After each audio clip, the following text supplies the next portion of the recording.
I'm Ted Seides, and this is Capital Allocators. This show is an open exploration of the people and process behind capital allocation. Through conversations with leaders in the money game, we learn how these holders of the keys to the kingdom allocate their time and their capital. You can keep up to date by visiting capitalallocatospodcast.com. My guest on today's show is Doug Phillips, the Chief Investment Officer of the University of Rochester Endowment, where he has overseen the school's $2.6 billion pool of capital for 20 years. Doug's two-decade tenure at Rochester constitutes only the back half of his work in the endowment world, as he previously managed Williams College's endowment for 14 years and started his career in the early 80s at Princeton. Our conversation covers the history of Rochester's endowment, the university's broad stakeholders, asset allocation, manager sourcing, research process, investment committee, assessment of past decisions, and efforts to be a good partner to managers. We then dive into each asset class, touching on traditional equity, hedge funds, real assets, private equity, and venture capital. Today's show is sponsored by Atom Finance, an investment research platform built by a former hedge fund allocator who sought to upgrade expensive institutional tools. Atom's functionality includes instant financial modeling, powerful news and document search, discussion groups, and brokerage integration, all of which are available in a cloud-based system on your computer and any mobile device. Try Atom Finance for free today at atom.finance, that's ATOM.finance, or download the Atom Finance app on the iOS and Android platforms. Today's episode is sponsored by Venn by 2 Sigma. I'm sure that, like me, you're accustomed to efficient technology in your daily life, from ride-hailing apps to personal budgeting tools. So why do allocators still lack the technology to make data-driven decisions easily? 2 Sigma, a financial services company with over $60 billion in assets under management, saw an opportunity to leverage the expertise in technology and investment analysis the firm has developed to help investors answer the critical questions they face every day. The result? Venn by 2 Sigma, a cloud-based investment analytics platform designed to help allocators efficiently make data-driven investment decisions. Venn can help investment teams improve manager evaluation, optimize portfolio allocations, and manage total portfolio risk by leveraging the 2 Sigma factor lens. You can start using Venn for free by going to venn.2sigma.com/CA. That's venn.2sigma.com/CA. Please enjoy my conversation with Doug Phillips. Doug, so glad we're able to do this. Thank you for having me. How did you first get interested in investing? Actually, my grandfather's brother, so my great uncle, was the manager of a Merrill Lynch office in New Jersey. So between my father, grandfather, and great uncle, I had some early experience. And my dad and I used to watch Wall Street Week together almost every week when I was younger. So I watched Louis Rukeyser, who was terrific, and all of his guests. So you're kind of a modern-day Louis Rukeyser, by the way. How did that path take you to Rochester? The short story on the long path is I worked as an analyst for a few years and literally crossed Nassau Street in Princeton, where I was born, and went from an analyst at a consulting group to Princeton to helping administer the endowment before Princo was started. This was 82 through 86. Back then, there was a lot of physical custody of assets and brokerage custody, and that had to be coordinated. So there's a small team of people that did that, and I managed that team for 5 years. And then we did some things like adding electronic custody and bringing in spreadsheets to do what was previously done manually. And I knew a few folks from Williams College who were managers at Princeton for the endowment. And when they were looking for somebody in 1986, Williams sounded like a great place to work. So I took that position and rose to the treasurer, spent 14 years there, and then was recruited to go to Rochester 20 years ago. And our president at the time, coincidentally, was a Williams alumnus, Tom Jackson. And he was able to do a little extra diligence on me because of the status. So you've been in this space almost from before the beginning. Yeah, it's back when the Earth's crust was cooling. Somebody said to me once, dinosaurs were still roaming the Earth.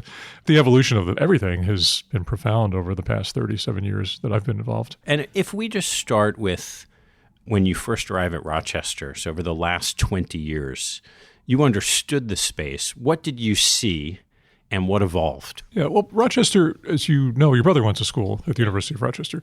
It's a private research university, and it relies on its endowment, just like every other school in the country that's private. And those publics that have foundations, too, they rely on their endowments. But Rochester was a particularly interesting university for me because I knew about it when I worked at Princeton. The treasurer at the time, Carl Schaefer, was a graduate of Rochester, class of 1958. And when we benchmarked Princeton, we sort of looked at Rochester and said, well, that's a peculiar asset allocation. It had one of the largest endowments in the country, in top 5. And there were some problems in the 70s and 80s with performance and misallocation of capital, frankly. And it never really recovered from that. So in 2000, when I was looking at it, it still had not recovered. And one of the things I pointed out was that the growth of endowments, educational endowments in this country at private colleges and universities is not so much related to investment performance, but it's related to compounding of new money. And David Swenson has pointed this out in one of his books. But it's as much as 80% of the growth in endowments since World War II has come from this accumulation of new money. And of course, if you manage it poorly, you get poor results or you're in the headlines for some problems in the organization, those monies will start to shrink or disappear. So the challenge for Rochester was to kind of get back that support from the alumni. And I talked about this in my interview, and the trustees were very interested in my perspective on that. And they were trying to recruit somebody to come in and help manage this program. And they couldn't find somebody. So I actually ran the development program in addition to running the investment program for about 5 years. So what were those structural problems or the problems you saw when you were at Princeton in the asset allocation at Rochester that caused the investment performance issues? Yeah, and by the way, we don't dwell on that because it's what happened in the past is history. You learn from it, but no one that's running the university today was there when those things happened. And we're only about the future, not the past. But the allocation problems were too much concentration in venture capital when venture cycled out of favor in the 80s. But that was a result of trying to recover from the Nifty 50 high equity allocation concentrated in the 1970s. And that was an outlier allocation. One of the things that I talk about when I discuss our process and our allocation is we try to be right down the center of the fairway in allocations, and we try to add value through picking better managers. And when you look at our allocations, you'd say, oh, this is very similar to most of the bigger endowments in the country.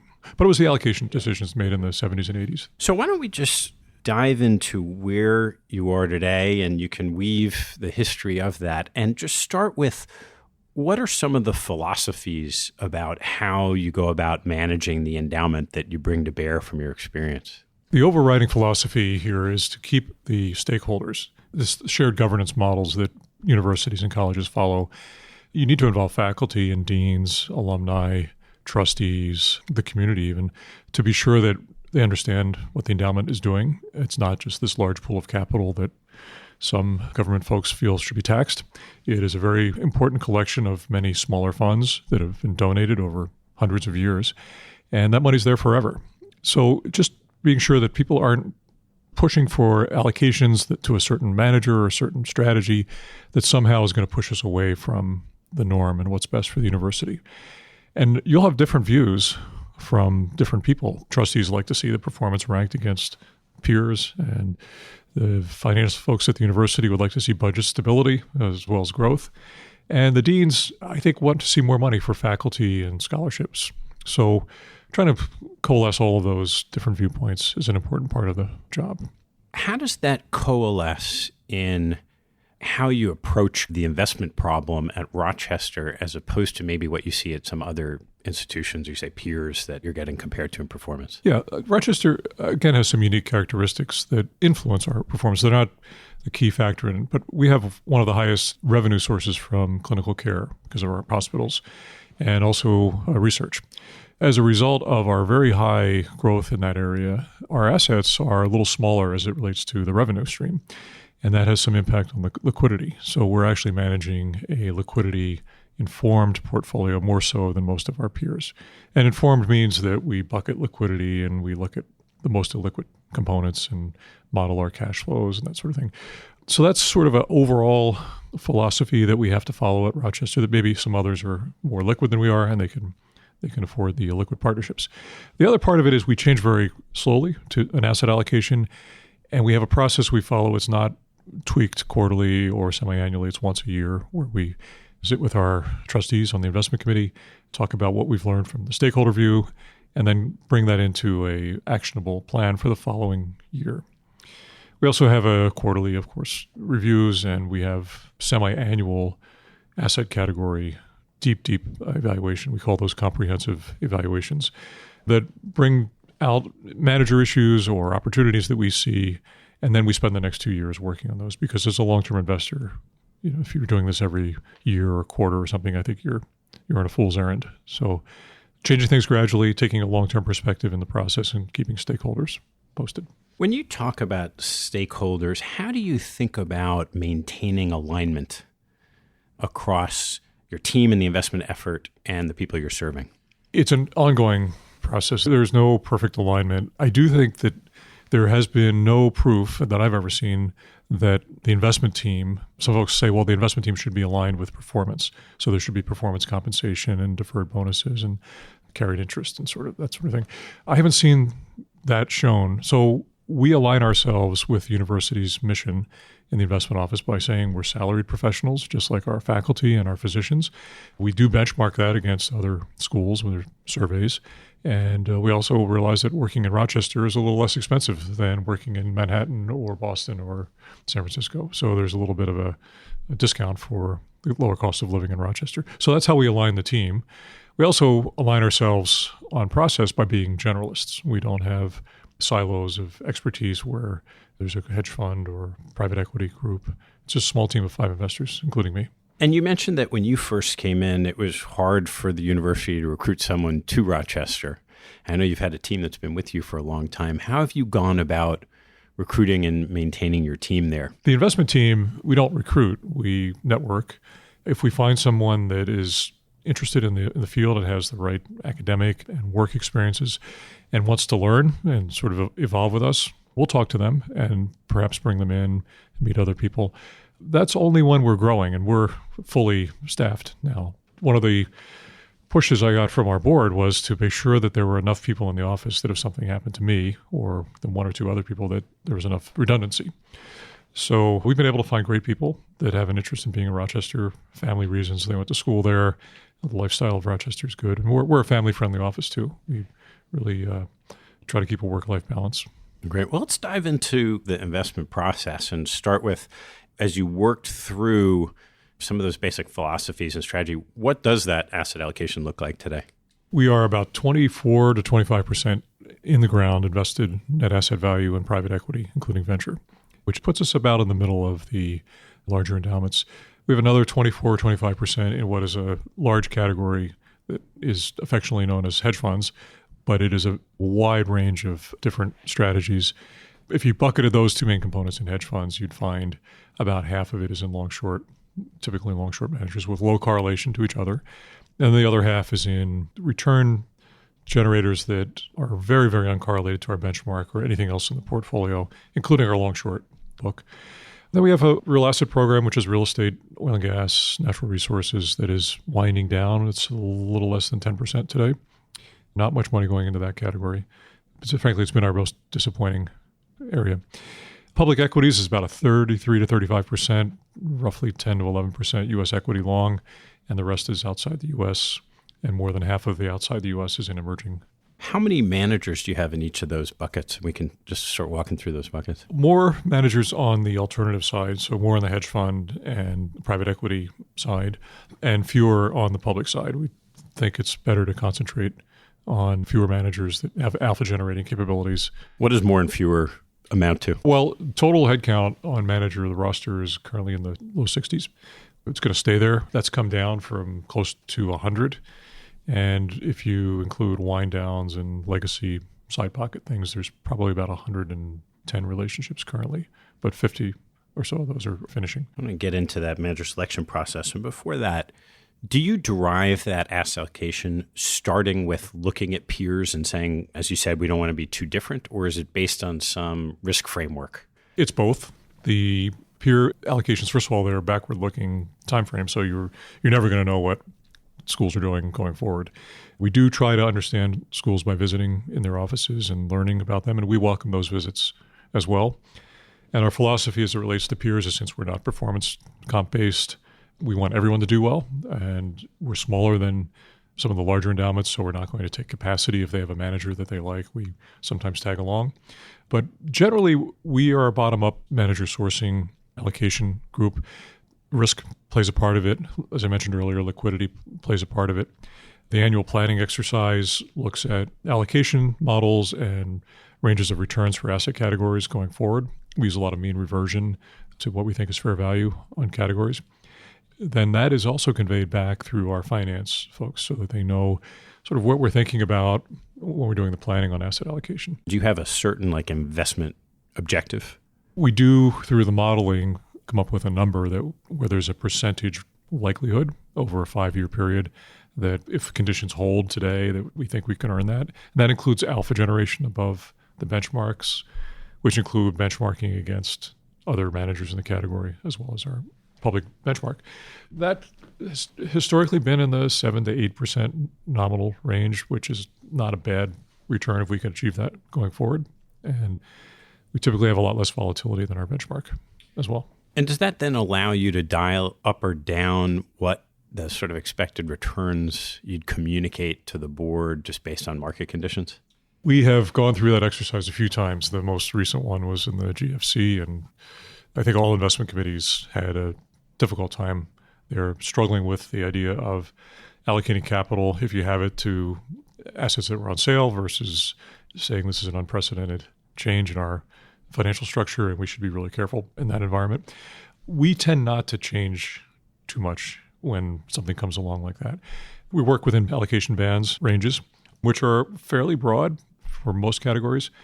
We may push, if we're getting toward the bottom, we may push upward, and the same way for the top.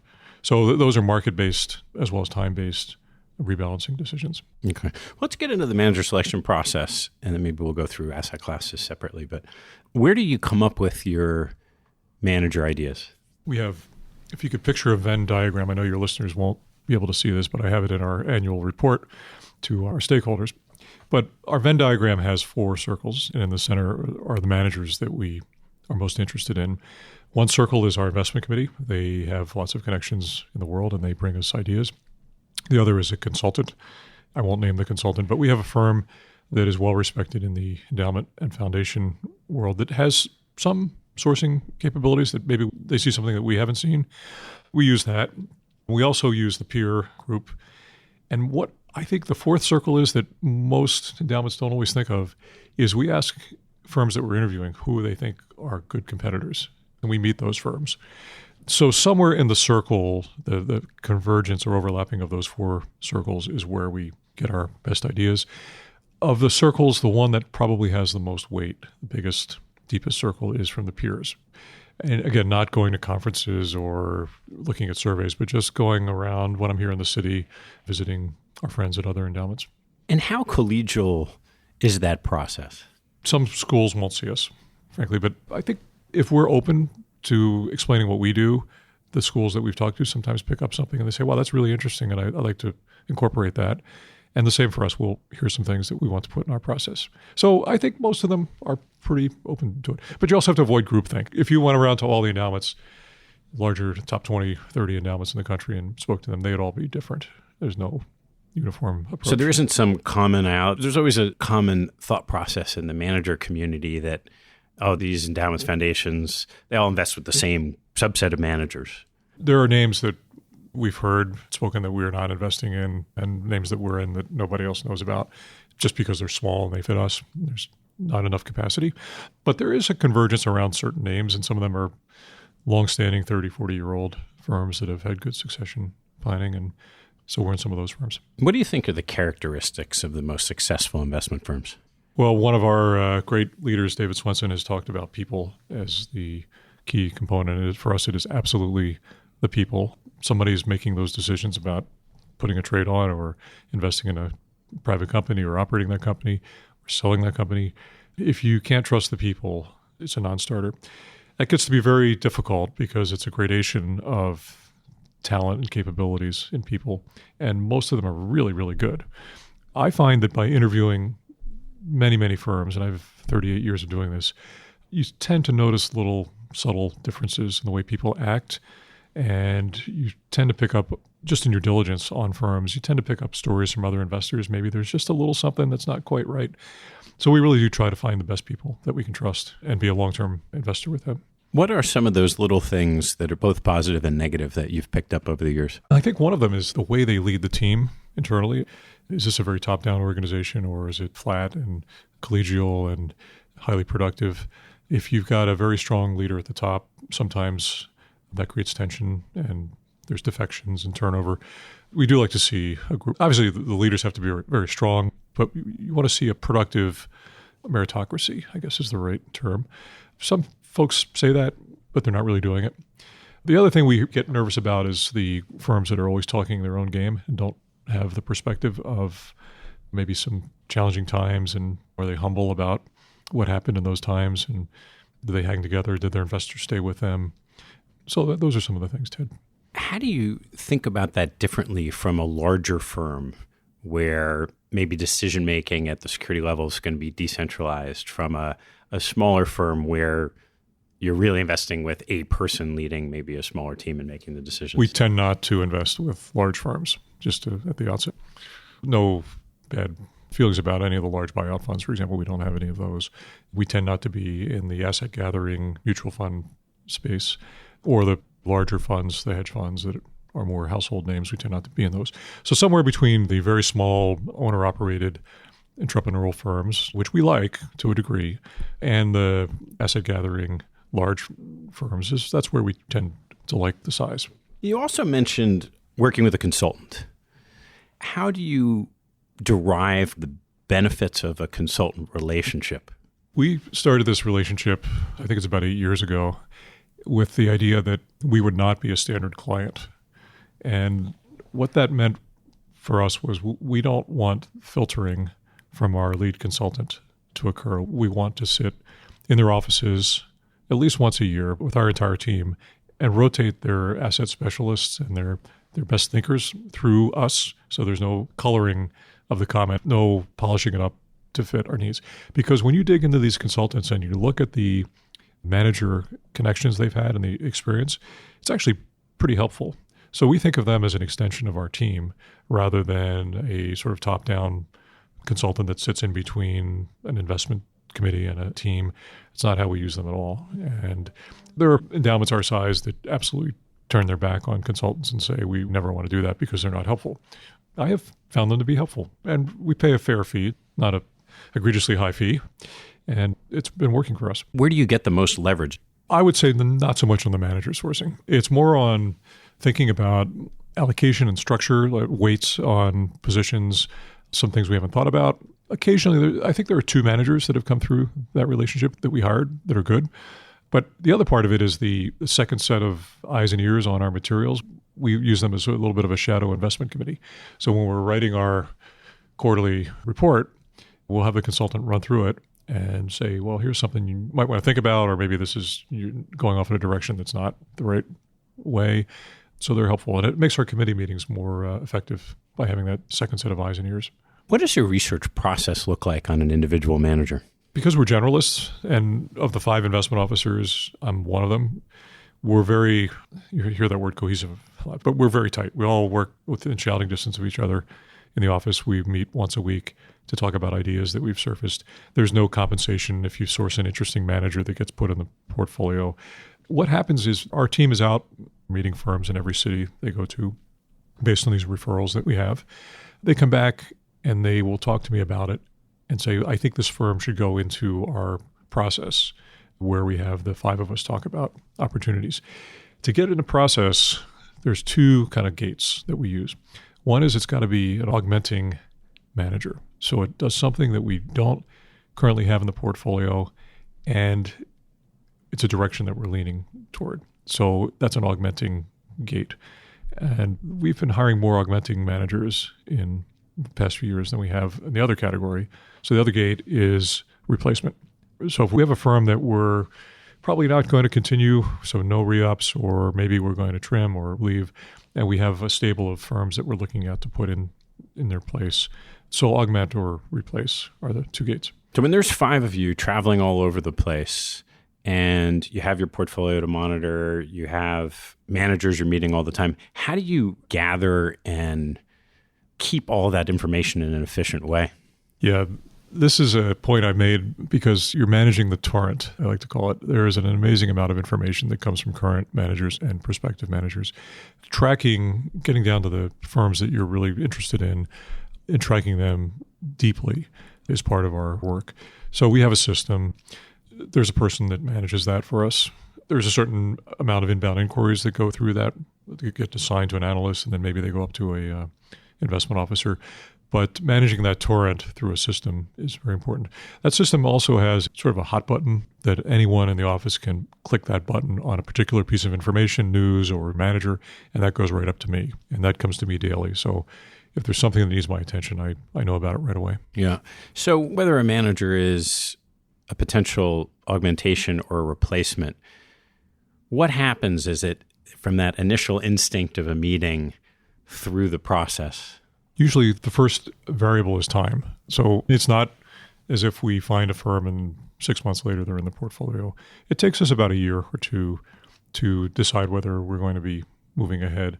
One thing we do with our committee, we have complete autonomy on hiring managers, but we don't want the committee to be surprised ever.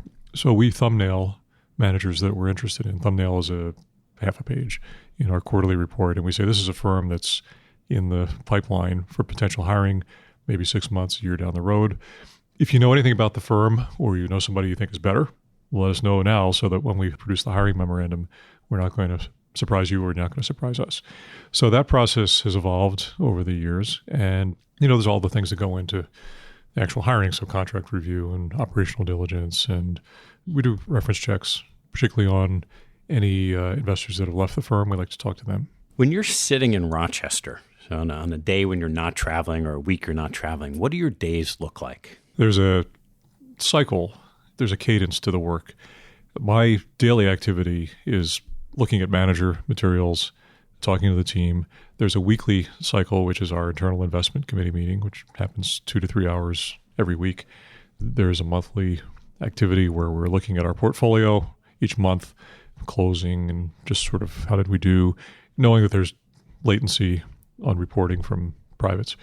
Quarterly, there's the committee cycle, which we do, and then annually there's our report. But then there are these biennial activity where we talk to our committee about the big asset categories and what we're thinking and seeing. So preparation for those things, too, that takes a little bit of time. We do a lot of writing in our office. We never present something that hasn't been thoroughly, what we call group edited. We sit in one of our conference rooms, we put up a screen, and we look at every single sentence in the recommendation, and we pick it apart, and we take a devil's advocate position. So that's a lot of fun, but I like to read those things beforehand and have my comments ready to come into the meeting. And as a team of generalists, we find that it's very helpful to get together in that way and talk about decisions. How do you ultimately make the decisions on your team? Well, by the time we get to a hiring memorandum to our investment committee, so we produce it's probably a 12-page hiring memorandum. It has listed everything that we know about the firm, and that's the key. So there's no hiring memorandums that we produce that somehow are just going to disappear and we're not hiring the manager. That's a very serious undertaking for us. And one of the things we've learned over the years is that in those memorandums, we actually put in something we call what could go wrong. And the things that go wrong with investments are typically not always identified in our risk section. So we look at organizational behavior and just other things that might come into play. And then you mentioned that you make the decisions independent of the committee. How do you integrate your whole process with the committee in addition to sort of the thumbnail of a manager? I'll tell you, we have an extraordinary committee. We have some very well-recognized investors and leaders of financial firms. They understand the need to delegate and take a governance role rather than a hands-on operating role for investments. And also because I've been there a long time, there's a great deal of trust that's been built up between the committee and me as the chief investment officer. So integrating it, again, this process of thumbnailing and the annual report that we do for our committee, you have a copy here in front of you. We do an extensive look back on all of the decisions we've made. And now we have 20 years worth of these decisions. And we evaluate these decisions on whether they were a good decision or not. And when we go into a new investment, we have a phrase we call it prospective hindsight. So we look back when we made similar decisions and we say, looking today with hindsight on what we've learned, are we fully incorporating all of those things into our process? So I remember you had a surgeon on here not long ago, and he talked about pausing and making sure everybody is together and just stopping. That prospective hindsight is part of that process. And I think our committee really appreciates how we do that. What have you learned from doing those assessments over the years? The biggest takeaway from those is that we tend to release managers, at least on the public side or the hedge fund side, right before periods of really good performance. So I say that with the highest degree of humility. It's not always the case. Some don't do well. We tend to hold managers, if they have a performance problem or something went wrong in their process, as long as the people are the same and they're not dramatically changing, we tend to tolerate shorter-term performance glitches as long as we understand the reason. And usually the reason is pricing. It's that something in the portfolio is just being mispriced by the market to a greater degree, and we hang on for those periods. So that's such a common behavioral problem that befalls everybody. When you're thinking about your portfolio today, inevitably there's a manager somewhere in that portfolio who hasn't been performing great. Think about a specific example. How do you dive in and figure out, okay, we're just going to hold on because the performance isn't good? And other times, the performance not being good is a signal that, it might continue to not be good. Boy, I should end the interview now because now I'll have to talk about our secret sauce. No, we have a process a little bit that's called watering the weeds and trimming the flowers. So if we have confidence in a manager and the performance is poor and things are otherwise good, we may increase the allocation. If a manager has had very good performance and particularly if we're moving in a different direction, we will trim that firm despite good performance. And then firms will say to us, wow, it's really interesting that you're trimming after we've had a good year. And we'll say, well, it's not for allocation reasons. It's just our philosophy. And that has been additive to our process by moving money to managers that have underperformed, particularly if their category is a little bit depressed we're talking about our risk and planning model. If we see opportunities in that area, we'll increase the size. And how do you balance that with the reality that a lot of the managers you'll have in your portfolio are highly desired? And if you trim, it's not always the case that you'll be able to add back if they soften. It's almost always the case that when we trim, we can't put that money back. So I'm just thinking of a situation recently where we did that. That action has to be taken very, very carefully. And an explanation to the manager about why you're doing it so that if they do have capacity in the future and you'd like to put more money with them, you can still have a spot. Firms really appreciate the candor from us in explaining why we're taking money. How do you think about the math of that where, let's say you're right, and the managers had excess short-term performance, so it's an opportunity to trim. But if you look out 5 years, you still think they're going to add a tremendous amount of excess return. That case happens fairly often, and in many cases we won't trim just because of performance. And we like a firm to get bigger as a part of our portfolio because of performance. So there are, out of our 60 or so firms, there's probably 10 that we're just leaving alone because we still like the opportunity, the runway ahead of them. And if we bump up against our overall category limits I was mentioning earlier, that we have ranges that we work in, then we'll explain we're at the top of our category and we have to pull a little bit away. But that doesn't happen too often. At a certain size of assets, and you're probably in that spot, it's not easy to necessarily differentiate your capital from someone else's. You're not so big that you're their largest client in many instances. How do you think about being a good partner to managers? I think the overall comment that I hear most from managers is, are you going to be on our doorstep a lot with quarterly operational due diligence updates? And are you going to nitpick us on our results, looking at how far down in the portfolio? So if we're going to be a high maintenance, obviously we have a job to do for diligence and monitoring. But if we're going to pester them, that means that we're not going to be a good client. So there's a balance between informing and pestering. And I think we're respected as a good endowment client. And sometimes a manager will refer us to another firm that they think would be a good fit for us, for our portfolio as a result. So good that networking and being respected as an investor helps. Let's walk through some of the asset classes. And let's start with the largest bucket, is traditional equity. What are the characteristics of the type of managers you like to have just buying equities? First of all, the overriding characteristic in almost all cases in our managers is concentration on names. And what does that mean in terms of numbers? Anywhere from a dozen to 20 typically. But there are some firms that have in the 100 range. We like to see managers that have very deep knowledge of their companies, but are also aware of the macro environment. So the staying away from higher priced securities that are likely to have problems if we hit a recession or earnings glitches come along. So there's a value tilt. We think of that more of value, and that's been a little harder for us recently.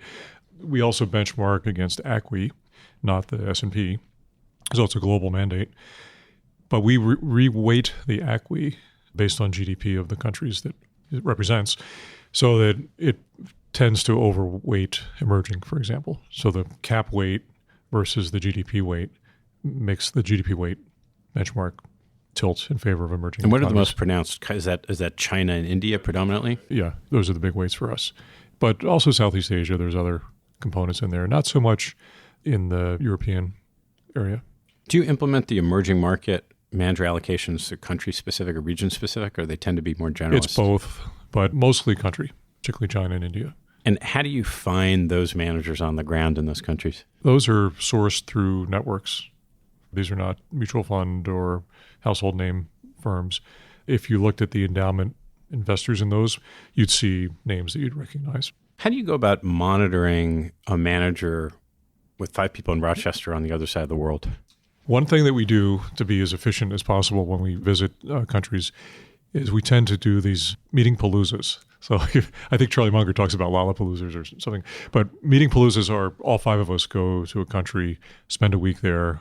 I'm getting old. It's very hard for me to keep the pace with our younger folks, but they'll want to do 5, 6, 7 meetings in a day for 5 days or sometimes 6 days in a row and just cover the gamut across the asset categories and across managers. So firms that we're investing in and firms that we're interested in those cities. So that can be in Mumbai, it can be in Beijing or Shanghai. How often will you do that? Once a year. Actually, for domestically, we might do it. 3 or 4 of us might do it, more than that. So New York is easy for us. Yeah. So is Boston and elsewhere. You mentioned in the hedge fund allocation, there's sort of long-short equity and then diversifying or uncorrelated. How do you think about the long-short equity compared to your long equity traditional bucket? Yeah, well, it's a good question because the long part of the long-short equity has beta to our benchmark. We tend to think of the long-short equity managers as having, for the short side, we want to see them outperform the inverse of a public benchmark. And usually it's the S&P or something like that we know that they're adding value on the short side.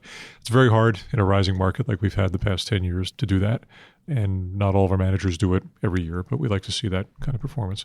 And on the long side, we want to see outperformance, obviously, against the long side, preferably the ACWI. And most of our long managers have more beta exposure in them than we typically might want to see, but it's been a good thing in this rising environment. One of the things we don't expect our long-short managers to do is to generate alpha against our long equity benchmark in a rising market. That would mean that they're pushing it too hard on the long side. And do you have a preference for either the focus of the fund, the size of their balance sheet, the structural ways they invest in long-short? Depends on the opportunity set they're after. I think it's very hard to have a large AUM and chase large stocks that way. And what does large AUM mean? 5 to 10 billion and up. There are some that are 20 to 30 billion. We're not in those. The smaller AUM firms tend to be younger, more aggressive, and we like to have a mix of sort of those mid-size and smaller long-short managers. And you had mentioned earlier that even though long-short managers aren't correlated to each other, how do you go about structuring that piece of the portfolio so that's the case?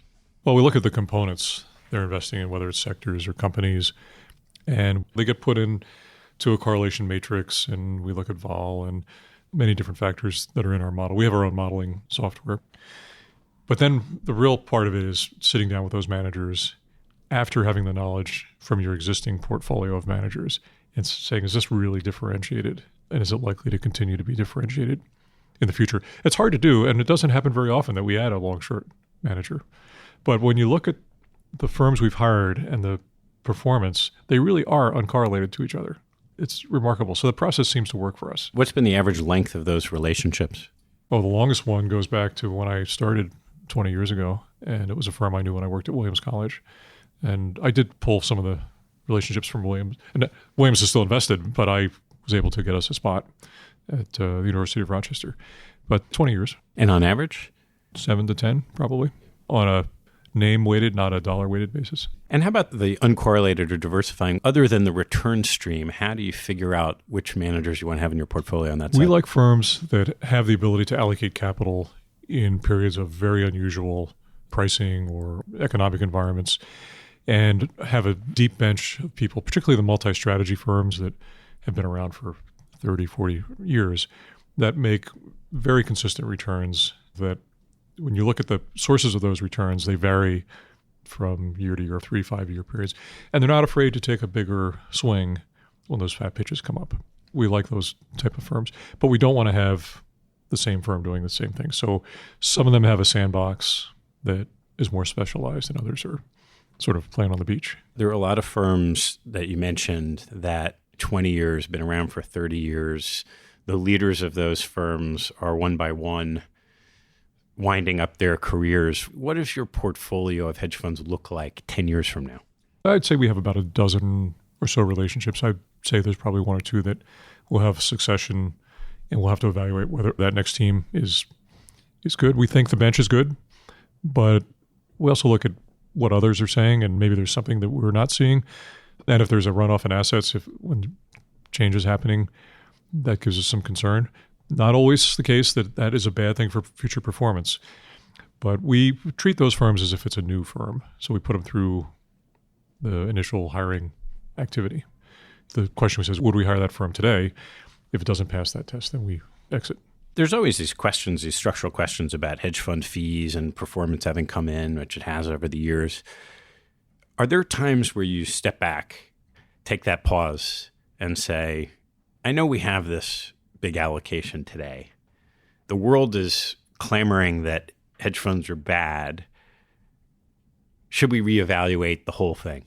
It's the first question that we have posed to our investment committee at next month's meeting, because we're doing one of these biennial comprehensive evaluations. It's on hedge funds.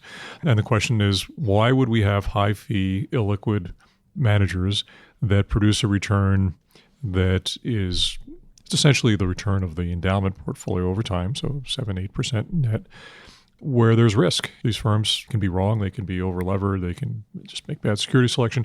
So why would we take that out? And the lockup prevents us from reallocating capital, so it's illiquid. The answer to that is, I think most people, or not most, but many institutional investors misunderstand the role of hedge funds. My experience in 38 years is that when times are really rocky and the benchmark is down or there's enormous volatility, hedge funds can be enormously valuable. And the problem that allocators have is they don't put enough money into hedge funds. So when those times come along, their 5% or 10% allocation to hedge funds doesn't do much for their preservation of capital. So if you're going to do hedge funds, I say make it significant. Make sure you have the best managers. Don't worry about the fee. Don't worry about the liquidity, but stay with it. It's very hard after a period of 14% return in the S&P for 10 years to say, well, my hedge fund program is making 8. It's not worth it. Well, it is. All right, let's turn to real assets. You mentioned that this is the piece that's shrinking and has been the most disappointing. Yeah, this is another exercise in humility here. Our program stems from a couple of things. We had misallocated capital before the global financial crisis, meaning we put too much money out. And our managers, where we expected behavior to be a little more consistent in terms of deploying capital that they called, particularly in real estate, it went out too fast. We also got caught in the commodity cycle. You saw that natural resources were the worst performing component of the S&P 500 for the past decade. So we had a commodity cycle working against us. We had managers that paid too much, and our allocation was too high. It's unfortunate. Now, not every manager in the portfolio has performed poorly. The program is making money. It's just not performing the way we expect it to perform for the level of illiquidity that we're taking. So going forward, looking at real estate, and there are those that would argue against this, but cap rates are low, and if we have a rise in interest rates, real estate might be affected. I've been through a few real estate cycles, as have you. Commodities is tricky. There's substitution risk. The shale revolution has changed the production characteristics here. So we're making very small allocations and letting the category work its way down. On the private side, you mentioned on the called private equity or buyouts not being in the big guys. How do you think about more and more expensive pricing? Well, the EBITDA multiples are record high, and there's $1.4 trillion of uncalled capital out there. All of this is bad for private equity going forward, unless you can find firms that have really superior operational capabilities. And you hear this a lot, that we can operate companies, even though we're paying a higher price. The synergies we achieve through acquiring and cost cutting, and then exiting at very favorable evaluations to strategics rather than going through IPOs. You hear this a lot. Firms that can do that, I think, are relatively few. And we tend to like firms that have had companies that with really pretty severe problems. Not too many of them, but they've shown the ability to work through those problems, hang on to the companies, get them back to where they should be, and then sell them for an amazing multiple. So, if you walk through some of that, on the one hand, you've got an environment where private equity businesses are trading among private equity firms. And so there's this question of, can you keep wringing out efficiencies? How do you play that into your assessment? I don't want to paint the broad brush and say that every private equity firm that sells to another private equity firm, that's a bad thing, because it does happen, and track record is mixed on what happens to those companies, but some of them go on to great success under new ownership because they have different management styles, or they have different abilities to bring in acquisitions and other things. I'd say no broad brush painting here, and we're a little bit agnostic on whether that's a good thing or bad thing. It's in the managers we have, it's not that common, frankly, that there's a sponsor-to-sponsor sale. It's more that they're selling to strategic acquirers, that company can tuck in and do something for them that they didn't have in the program. And how do you differentiate between, on the one hand, liking private equity firms that stick with troubled companies and can fix things, and the low financing environment and this potential to extend and pretend? Yeah, so staple financing, right? So everything that comes across the desk is starting to get the financing done, and the covenants are light or non-existent. That's worrisome. I think it pushes prices up too, because it's an easy transaction. The firms that find things that are probably not in the traditional selling environment, so they're sourcing them just like we do for managers. They're sourcing ideas from their network of companies. Some of them have entrepreneurs that are forming companies. They're of interest. CEOs that have left companies and are still networked. They're on boards and they hear of things. There are ways to buy companies that are not too heavily auctioned or financed. And on the venture capital side, there's certainly a thought process that access matters a lot. How have you approached that asset class? That's all that matters. If you don't have access to the best firms, you either create a roster of sort of up-and-coming firms and hope that a bunch of them do well. But our view in the office is that there are probably only a handful of firms that can operate venture capital globally across stages and have the ability to invest in companies early, realize the ones that are not going to work, and just let them go, and then really focus on the companies that are going to do well and bring them up to the size that they can be sold at a very nice multiple. Access to those kind of firms, they're hard closed with 10 levels of hard closure. You won't even be able to talk to them. Here, some past relationship work has been my secret. I just have known a few firms, and we're in one very, very well-known firm that's been great for us. But we were able to access that firm at a time when others were shunning venture, and that was right around the tech wreck. And you have to be a very, very good limited partner to access firms like that. What did that feel like for you? Right, there was a reason why other people weren't stepping up at that point in time. I give credit to our investment committee. They were with me when I started in 2000, right around the tech wreck, on the idea that there were some dislocations happening in Palo Alto, frankly, with the uncertainty about LPs being interested in funding their commitments. And our committee was great. As a new CIO, I said I'd like to buy some of those LP interests, those commitments, and sit in, I think we bought 12 of them, become a limited partner in some of these firms through the secondary purchase, which we did directly. And we also purchased fund of funds. So once every 20 years, you get a shot at that apple. I don't think I might not ever see it again. I mean, given the appetite out there, and the other secondary programs have evolved to they're pretty mature, so there's a lot of money out there. So on top of this asset allocation, which might look like other endowments and a process you've been involved with for 2 decades to try to get at the best managers, we've also talked about your interest in certain key themes that are happening in the world. Why don't you talk about the ones that most excite you? Well, the theme I focus on is that I'm an optimist about the world. And obviously what's happened in China, the movement of people into the middle class and their economy still growing the fastest in the world. The reliance on China's internal economy, I think I just read that China's exports to the U.S. now are just 4% of their GDP. So when you see something like that, and again, that's something I'll never see again in my life. The other themes that we followed are just generally changes in the U.S. too. We've become a little more divisive country, in case you haven't noticed.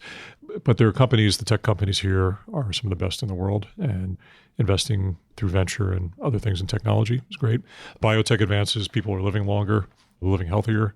We actually have less violence in the world today. It's astounding to think that with all the news media, but we're living in a great time. There's a professor at Harvard who wrote about this.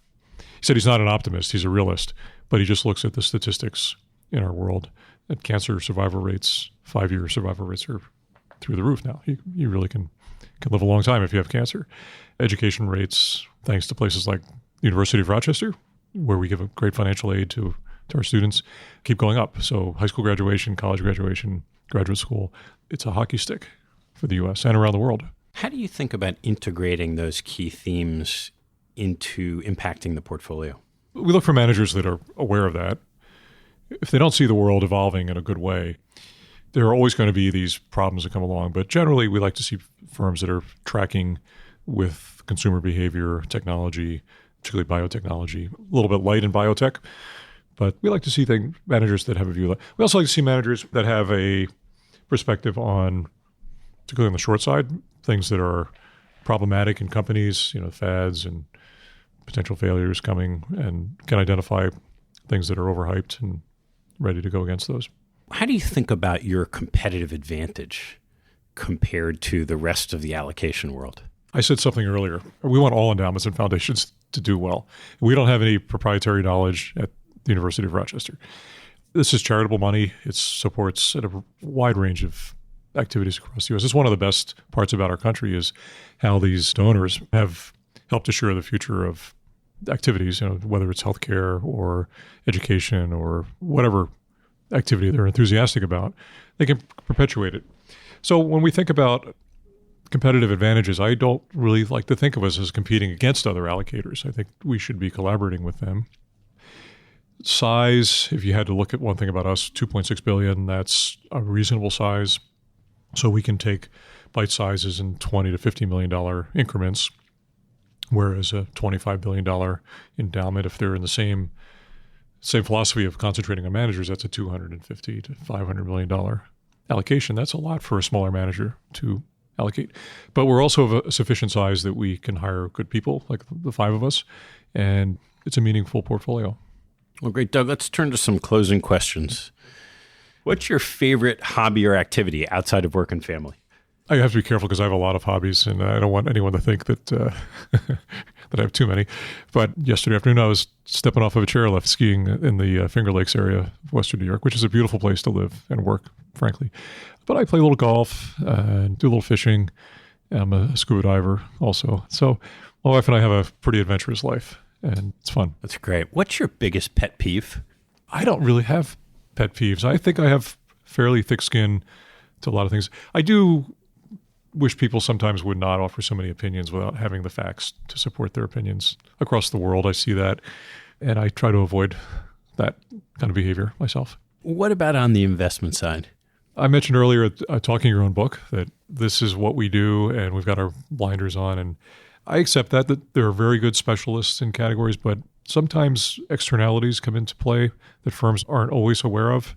And I like to have people that kind of step back a little bit and say, I understand there's other things happening in the world and here's how it could affect us. But if they're just on their own book and that's all they talk about, I think they're missing something.